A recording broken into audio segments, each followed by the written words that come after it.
interesting point of view. Oh, do you feel the breeze from the subway? Isn't it delicious?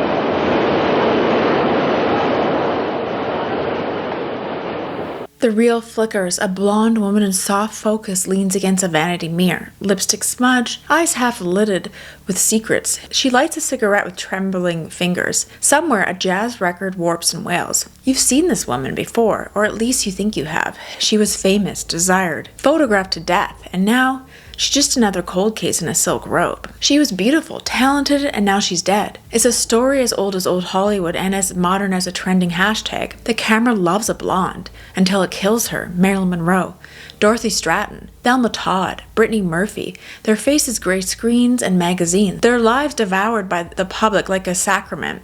And then they died, mysteriously, tragically, and often too young. The headlines mourned while the whispers began. Was it an accident? Was it murder? What did she know? Because here's the thing, maybe these women weren't just victims of fame or addiction or bad luck. Maybe they were punished for being more than decoration, for asking questions, for refusing silence. Maybe they knew too much, and someone decided they'd said enough. Today we're peeling back the celluloid gloss to uncover what lies beneath the archetype of the dead blonde. A woman adored, exploited, and ultimately erased. This is a story of dangerous knowledge, media myth-making, and the cultural obsession with silencing women who shine too brightly. Welcome to Dahlias in the Attic, and welcome to the girls who knew too much.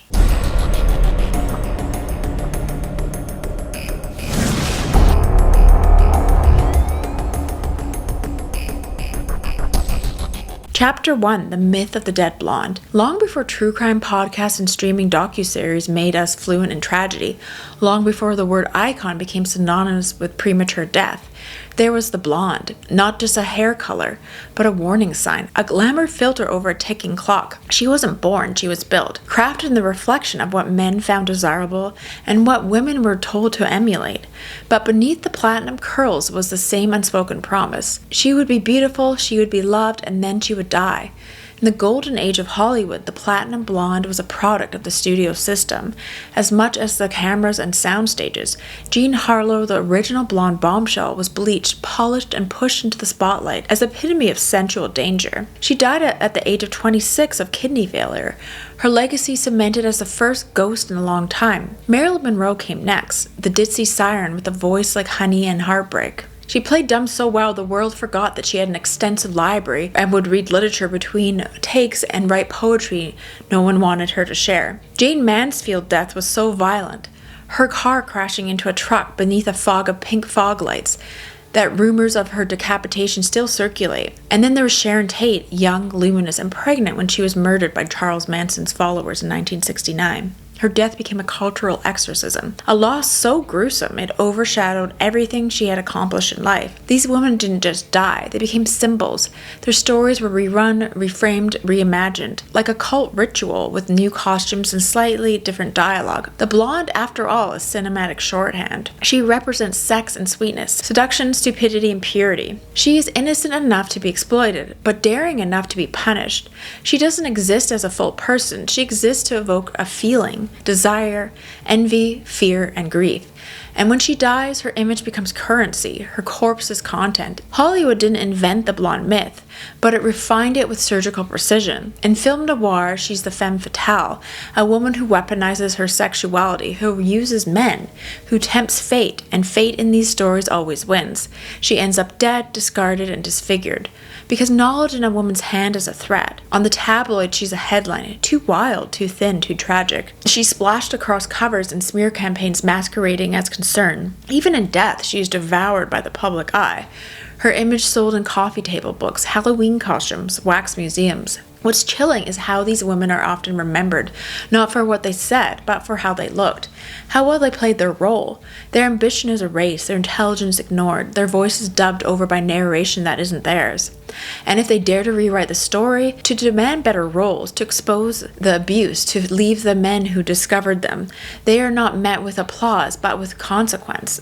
The blonde doesn't just die, she vanishes under a cascade of male fantasy and female production. She becomes a warning label. Don't ask for too much. Don't talk too loudly. don't want too badly, because those who do end up like the rest, immortalized, yes, but silence. Forever 26 or 32 or 36, frozen in youth, shattered in private. The cruelest truth buried inside the myth is this: a woman can be worshipped or heard, but rarely both. The moment she threatens to become real, the system that made her begins to erase her. Not with poison or knives, always, but with silence. With ridicule, with an endless loop of soft-focused nostalgia that distracts from the fact that someone somewhere else chose not to listen when it mattered. Because in Hollywood's most enduring script, the blonde isn't meant to survive. She's meant to shimmer, to seduce, and then to vanish. So the next one can step into the frame, wide-eyed, unaware, and start the story all over again. Chapter 2, Marilyn Knew Too Much. If there's a high priestess of the dead blonde mythos, it's Marilyn Monroe. Her name alone feels like a spell, a symbol of glamour and sorrow in equal measure.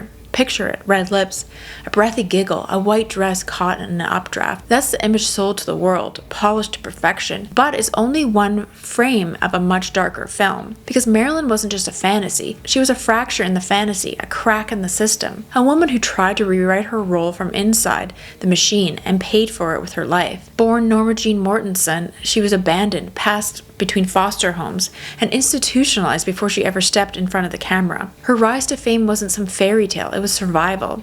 Every pose, every coup, every flick of the lashes was armor. She was brilliant at branding herself before branding was even a concept. But behind the wide-eyed allure was a woman with sharp ambition and intellectual hunger. She studied method acting at the Actors Studio in New York. She recited Chekhov in hotel rooms.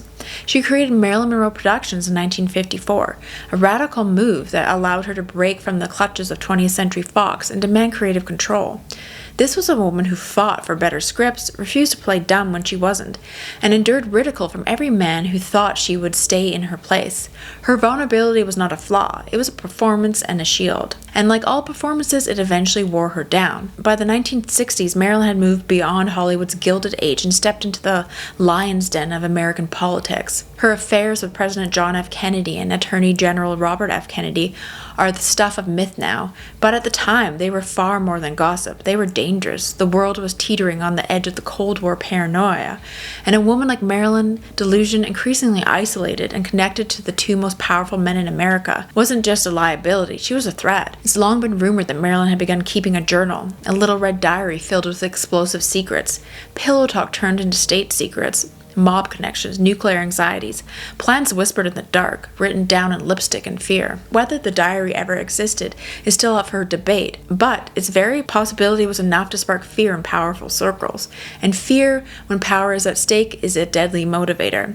The FBI had a file on her. J. Edgar Hoover watched her not because she was a starlet, but because she was an unpredictable variable. Surveillance reports, wiretaps, visit from men in suits who didn't smile. Marilyn wasn't just being watched by paparazzi anymore. She was being monitored by the government.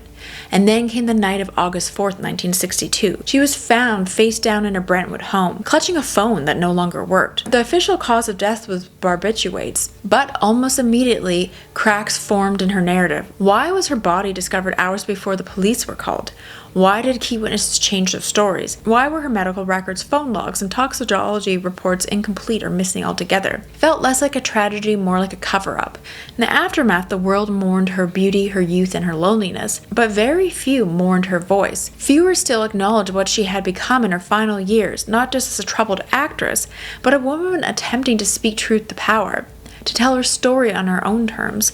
And in that moment, Marilyn Monroe became something more dangerous than a starlet. She became real. And that's what couldn't be allowed. Not in Hollywood, not in Washington, not in a culture that prefers its women silent and shimmering. By the end, she was no longer the blonde on the calendar.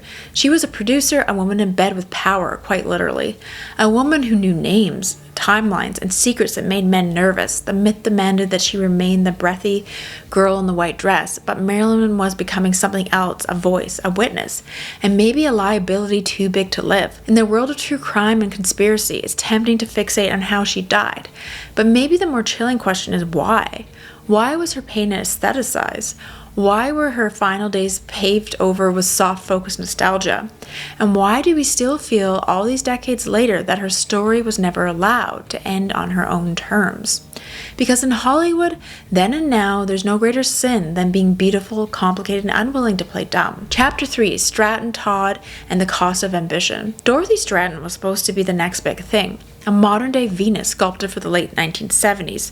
She emerged from a Dairy Queen in Vancouver and was swiftly elevated to a pedestal few survive. Named Playboy's 1980 Playmate of the Year, it was young and breathtaking, the kind of woman the male gaze could feast on without resistance. But Dorothy wasn't content to remain a two-dimensional fantasy. Beneath the soft smile and airbrushed centerfolds was a woman with thoughts, with talent, and growing hunger for something more than objecthood. Dorothy was evolving, auditioning for serious roles, securing parts in films like They All Laughed, and forming a creative partnership and romantic connection with director Peter Bogdanovich.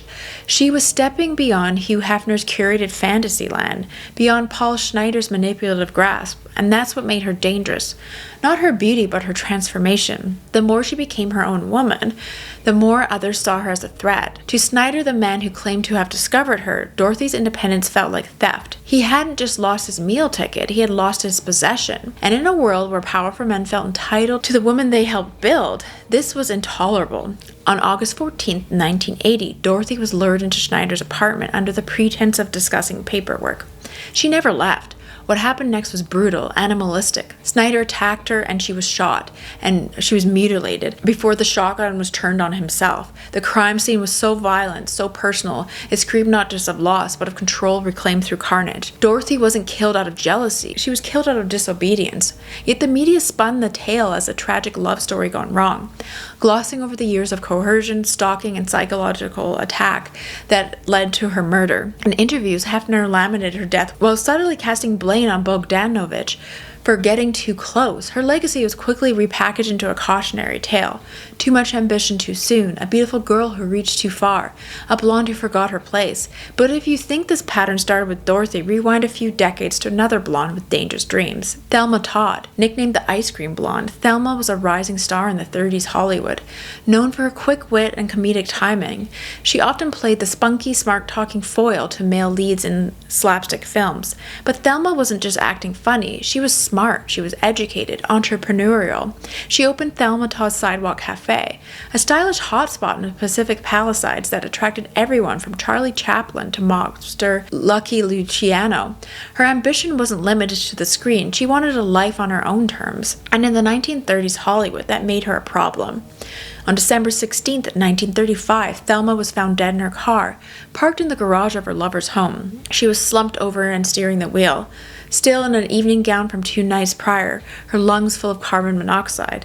Officially, it was ruled accidental. Some say she took her own life, but whispers soon spread. Bruises on her body, a bloodied nose, and reports of an argument the night before. There were theories of mob involvement, of silencing a woman who knew too much. But the studio didn't push. The LAPD closed the case. The public shrugged. Thelma Todd had been ambitious. She had been in the wrong rooms with the wrong men. And suddenly she was gone. Another blonde who died inconveniently, just as her voice was getting louder. Dorothy and Thelma, 2 women separated by decades, bound by the same fate. Punished for their evolution, discovered, adored, and then destroyed the moment they stepped out of their assigned frames. Both tried to own their image, their art, their lives, and for that, they paid the price. Neither was allowed the full arc of personhood, only the rise and fall, never the freedom. This isn't a coincidence, it's design. In a world that glamorizes blonde ambition, but punishes female agency, there's only one script for women who step out of line, and it ends not with applause, but with silence, because it's easier, more comforting, and more cinematic to mourn a beautiful corpse than to confront a woman who refuses to be controlled. And so the system rinses and repeats. Find a girl, bleach her, frame her, exploit her, silence her, and the camera keeps rolling. Chapter 4, Other Dead Blondes, Other Dangerous Women. The dead blonde myth didn't die with old Hollywood. Like any enduring horror story, it evolved, changing costumes, rewriting lines, but keeping the same bloody core. Every generation gets its own version, a new face, a younger body, a softer voice.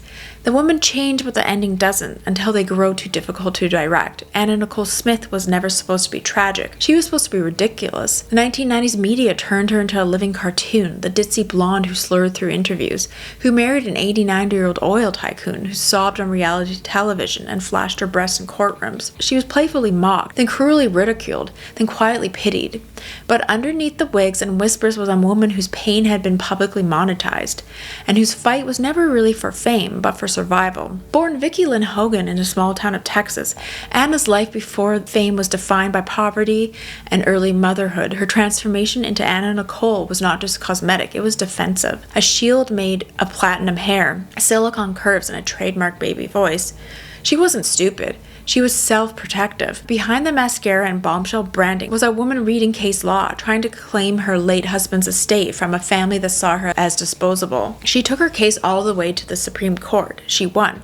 But by then it was too late. In 2006, Anna's 20-year-old son Daniel died of a drug overdose while visiting her in the hospital days after she gave birth to her daughter. The grief shattered her. Within months, Anna herself was dead, found in a Florida hotel room, surrounded by bottles, sedatives, and speculation. Her body gave out, her spirit had likely gone long before. But her death wasn't treated like a tragedy. It was a punchline wrapped in a postcard, and an inevitability. Few paused to question the team of headlines and enablers who kept her sedated and compliant. Few asked how much the media's mockery had contributed to her decline. Fewer still acknowledged that Anna Nicole Smith had been fighting for agency until the very end. And then there's Brittany Murphy, another blonde whose brilliance flickered before it was extinguished. Brittany wasn't just sweet, she was effervescent, a magnetic performer with an unmistakable voice and an edge of melancholy that made every role feel haunted. From Clueless to 8 Mile, Girl Interrupted to Just Married, she could oscillate between comic relief and raw vulnerability in a heartbeat. But as the 2000s wore on, something changed. Brittany's public appearances became erratic, her face looked thinner, her energy more manic. Her marriage to screenwriter Simon Monjack raised eyebrows. He was controlling, secretive, and known for fabrications. Friends voiced concern, and then in 2009 she collapsed in her Hollywood Hills home. She was just 32. The official cause of death was pneumonia, exacerbated by anemia and prescription drugs. But the story never felt closed. The home was reportedly mold infested. Brittany has expressed fears of being watched. Monjack was said to be isolating her from her family and controlling her finances. 5 months after her death, he died in the same house under strikingly similar conditions. To this day, Brittany's death feels like a question mark, a foggy intersection of illness, exploitation, and neglect. A girl who wanted to be taken seriously, but was often dismissed as flaky, a woman with talent and range who was reduced to gossip about weight loss and plastic surgery. And once again, when she began to drift from the narrative Hollywood wanted her to be, she disappeared. Anna, Brittany, 2 blondes, 2 bodies, 2 headlines that were read, scrolled past, and forgotten too quickly. Both were women caught in the machine. Both tried to reclaim their image, to demand autonomy, to grow into more than the world wanted them to be. And both, when they pushed too hard, were destroyed. Not by any one villain, but by a system designed to extract beauty, mystery, and tragedy in equal measure. Because the dead blonde myth isn't just a story we tell, it's a cycle we enforce, a feedback loop of obsession, exploitation, and abandonment. These women weren't unstable. They weren't doomed from the start. They were trying to survive in environments that demanded their silence and fed on their destruction. They knew too much, and they were punished not for failing, but for trying to escape. Chapter 5. Hollywood's Haunted Mirror. The dead blonde never truly vanishes. She just changes her hair, her wardrobe, her Instagram filter. She slips out of the spotlight for a moment, only to reappear in a new silhouette, a new genre, a new medium. Always beautiful, always tragic, always consumable. She is Hollywood's most persistent ghost, glittering, vacant, and eerily silent, and we cannot stop watching her. You see her in Quentin Tarantino's Once Upon a Time in Hollywood, a film that presents Sharon Tate not as a woman, but as a wistful presence, a blonde apparition floating through the 1960s with bare feet and big eyes. She dances, she smiles, she watches her own movie on the big screen.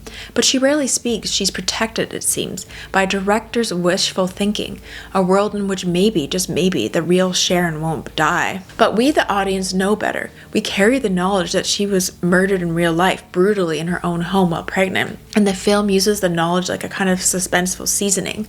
Her body becomes a narrative time bomb. This is how the dead blonde myth thrives today. Not through exploitation, but elegy. Prestige television and art house cinema give her better lighting, better writing, and bigger budgets. But the script hasn't changed. HBO and Netflix traffic in trauma as a high art, turning women's bodies into opening scenes.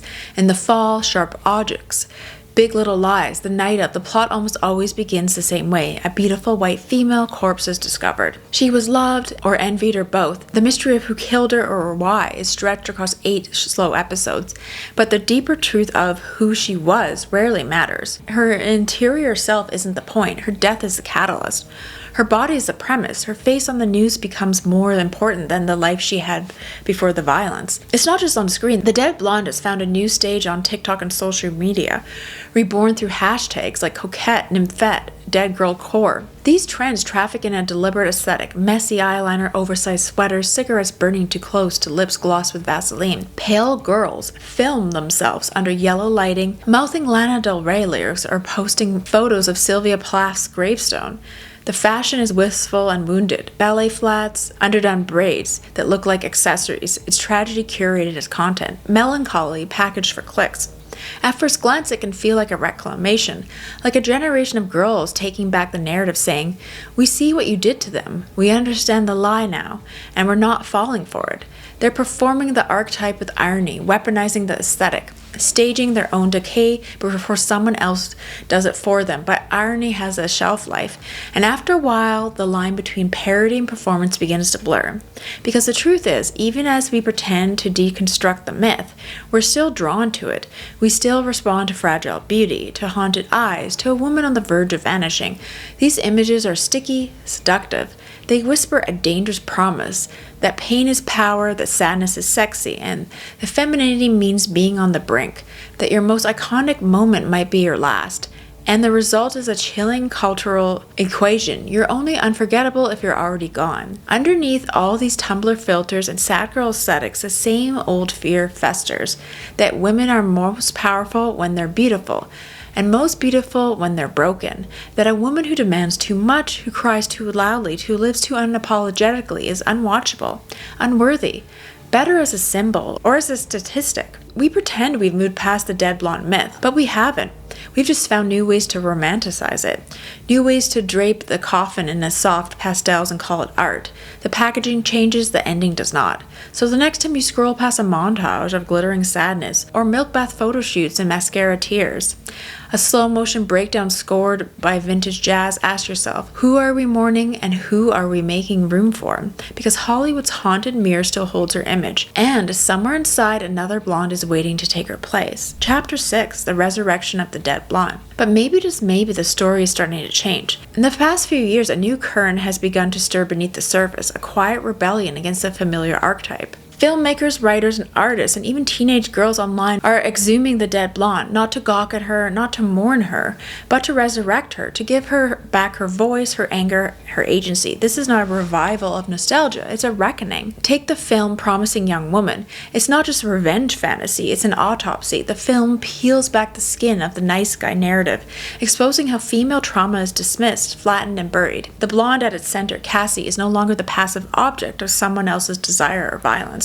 She's the one writing the script now, and is laced with teeth. Her femininity is a weapon, her death deliberate. And unlike the dead girls we've seen before, Cassie doesn't become a beautiful ruin. She becomes a mirror, forcing us to stare at the culture that let her die and dare to call it entertainment. Then there's Greta Gerwig's Barbie, a film that on its glittering surface looks like a toy commercial, but underneath is a deeply subversive meditation on identity, girlhood, and control. Barbie, the quintessential blonde, is no longer content to smile and twirl. She's glitching, asking questions, wrestling with mortality and purpose. The film dares to ask, what happens when the perfect fantasy realizes she's been commodified? And the answer isn't tragedy, it's transcendence. Barbie walks off the soundstage. She chooses reality, she becomes a woman. These aren't just characters, they're reclamations. They confront the audience with all the old signifiers, blonde hair, bright clothes, wide eyes, and then flip the meaning on its head. The woman we're expecting to collapse instead of rises. She doesn't die quietly, she speaks, screams, plots, she survives. We see this shift happening off screen too. On social media, the bimbo persona has been reclaimed by creators who wear pink while discussing Marxist theory. dismantling misogyny and critiquing capitalism. The dumb blonde mask has become satire, an armor that protects the sharp intellect beneath. It's ironic, yes, but it's defiant, because it says you thought this was about pleasing you, and it never was. On podcasts and YouTube channels, true crime is being repurposed. The tone is different now. Less voyeuristic, more analytical. Women are examining old tabloid disasters. Brittany, Anna Nicole, Amanda Knox. Not for scandal, but for justice. They're interrogating the narratives that destroyed them. Asking not what happened to her, but why did we need her to suffer in the first place? And then there are the TikTok shorts. Viral bursts of clarity where girls warn each other not to romanticize the sadness. Not to disappear in the pastel fog. This isn't a total rewrite. The old script still lingers. It breathes behind headlines that paint women as unstable for setting boundaries. It hides in YouTube thumbnails that sexualize trauma. It echoes in the way people still talk about Marilyn Monroe, as if her genius wasn't real, as if her death was inevitable. But something is shifting. The dead blonde isn't just a symbol anymore. She's a specter that refuses to stay buried. She's no longer just a cautionary tale. She's a question, a threat, a reckoning, and she's not going quietly. She's walking out of the frame, mascara streaked and unbothered, staring straight into the camera for the first time in a long time. She's the one filming us. The girls who knew too much were never just blondes. They were never just victims, or cautionary tales or tragic footnotes. They were women who saw the machinery behind the screen and dared to speak about it, who refused to stay in their assigned roles, who tried against all odds to change the ending. And that's the real danger, isn't it? Not their beauty, not their fame, but their voice, when we revisit their lives not through the lens of tabloid nostalgia, but as cultural evidence, as we see the architecture of silence, the headlines, the public shaming, the sudden disappearances. We see how ambition became a diagnosis, how knowledge became a threat, how a woman who asked too many questions often ended up the subject of one. These weren't isolated tragedies. These were part of a pattern, and the pattern is still with us. So the next time the world starts to rewrite a woman, calls her too sexy, too loud, too unstable, too much, pause and ask yourself, is this the beginning of a scandal or the start of a eulogy? Because she might not be unraveling. She might just be outgrowing the story they gave her. And maybe, just maybe, it's time we start writing her a new one. And it is interesting that so many of these blondes throughout history have ended up having these really tragic endings. And it really made me upset that Marilyn Monroe biopic on Netflix called Blonde, I feel like they just exploited her again, even in death, and it's so upsetting. So let me know in the comments below your thoughts on this subject, and thanks so much for watching.